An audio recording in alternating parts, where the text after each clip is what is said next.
Oh yeah. Oh yeah. Oh yeah. Oh yeah. Oh yeah. Oh yeah. Oh yeah. Oh yeah. Oh yeah. Oh yeah. What up, dudes? Yo, two things real quick before I start the video on the big three. If you've never heard my music, go to my page. I've got over 100 songs. I've been rapping and making music for a long time, probably over 10 years. And find one that you like the title to and check it out. Listen to it. If you don't like it, throw that shit out. If you do like it, got plenty more where it came from. I've got over 110 songs, been doing it for over 10 years, produce everything myself, write everything. I've got one called Basshead that I made a music video for. It's pretty good. It's got a good beat to it. So maybe check that one out or whatever. I got shit about everything. Addiction, relationships, cars, everything. And the other thing, who wants to see this turd get running? It's actually pretty clean when it's cleaned up. It's only got like 120,000 miles on it, but someone left the windows down for like a whole year, destroyed the seats. It's got a 302. It started having a problem with the EGR valve. Replaced the EGR valve and a couple other things, and it's still running real rough and real rich. But it's really not that bad. The dash and steering wheel is real nice. Door panels aren't that great, but the seats are shit. And when it's cleaned up, the car is actually really clean. When it was running good before it messed up, I was gonna paint this flat black, and I was gonna paint this flat black. When I get the 20s on, this is going flat black with gloss black 20s. This car, if I ever get it running right, I'm probably gonna do it flat black or pearl white plasti dip. And I want to put a crate motor in it, but you know how that shit go, bro. Big three upgrade. What is it? How do you do it? And how do you know if you need it? First things first. If your alternator is not big enough, don't be putting a big three on your alternator.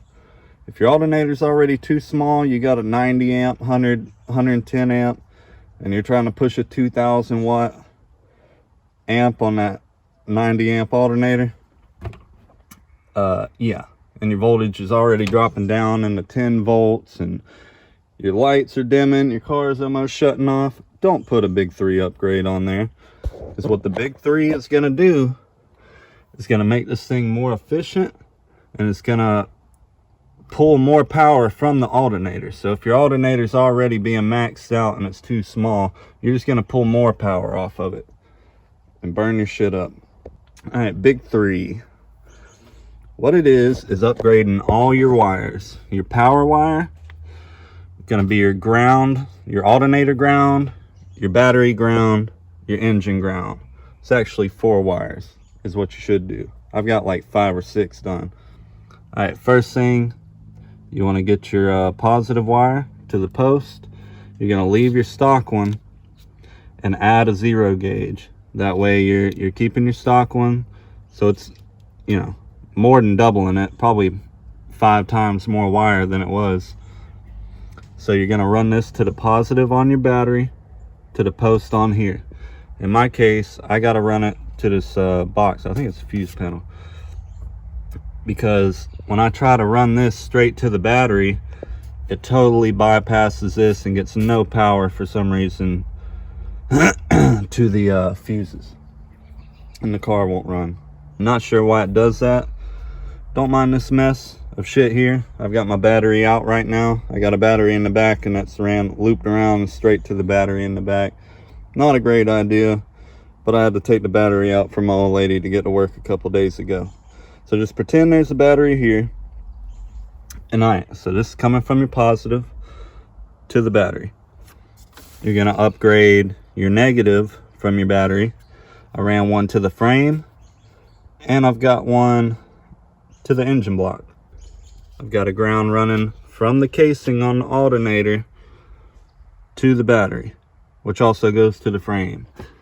On the other side of the alternator, I've got one coming from the case down to the frame.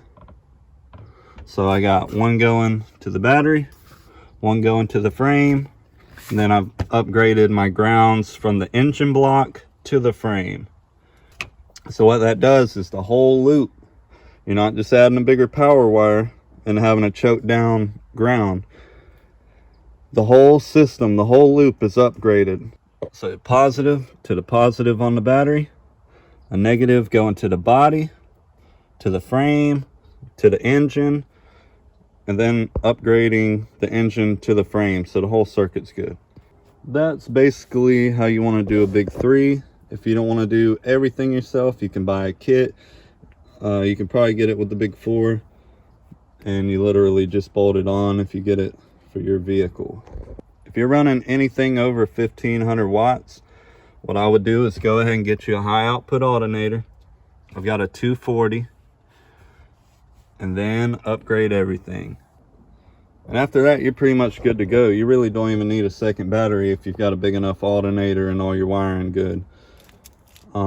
If you're still having dimming or it's dropping down, I don't know, in the high 12s, get another battery. In my case, I got a second battery, 100 amp hour AGM battery, did nothing at all. I actually think it's a little bit worse.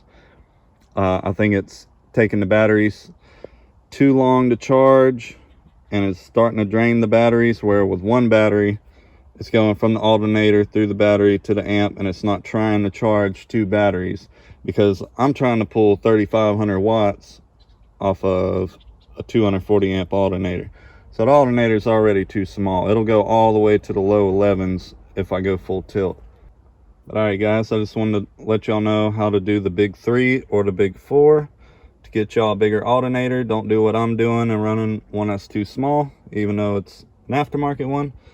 And yeah, y'all try to do your own work. If you don't know how to do it, look it up and try it.